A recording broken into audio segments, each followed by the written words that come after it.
আসসালামু আলাইকুম। সন্ধ্যায় যদি এত মজাদার নাস্তা বাসায় তৈরি করা হয় তাহলে কি লাগে বলেন তো? চলেন দেখাই আমি কি দিয়ে মজাদার নাস্তাটা তৈরি করলাম। ১ম এ আমি একটা ফ্রাইং প্যান বসিয়ে দিলাম। তারপর ২ টা পরোটা একটু হালকা আঁচে ভেজে নেব। বেশি ভাজা যাবে না, যেহেতু আমি পিজ্জার জন্য বানিয়েবো। বেশি ভাজলে কিন্তু পুড়ে যাবে। তো আমি একটু হালকা করে ভেজে নেব। এভাবে আপনারা বাসায় ট্রাই করে দেখবেন, এত মজা হয় এই নাস্তাটা। তারপর কি বলবো? তারপর আমি এটা ডিম লবণ দিয়ে ফেটে এটা দিয়ে তারপর পরোটাটা তার উপরে দেব, যাতে করে ডিমটা পরোটাটার গায়ে লেগে যায়। তারপর এই যে অল্প উল্টাই দিলাম।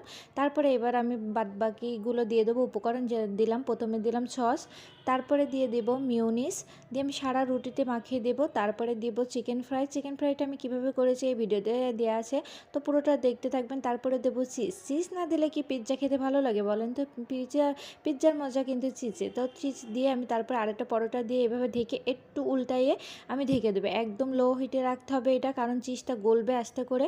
এজন্য ঢেকে রাখতে হবে যাতে করে ভাপটা দিয়ে চিজটা গলে যায়। তারপর আমি চিকেন ফ্রাইটা কীভাবে করেছি, ১ম এ তেল দিয়ে চিকেন দিয়ে তাতে গোলমরিচ এবং সয়া সস দিয়ে আমি এটা লাল লাল করে ভেজে নিয়েছি। ব্যাস এই অল্প উপকরণ দিয়ে যদি বাসায় এত মজাদার নাস্তা তৈরি করা হয় তাহলে কি লাগে বলুন তো? সবাই খেতে কিন্তু পছন্দ করে। আর ঝটপট মাদের জন্য কিন্তু এটা মজাদার রেসিপি। তো ভালো থাকবেন। ভিডিওটা ভালো লাগলে লাইক কমেন্ট করবেন।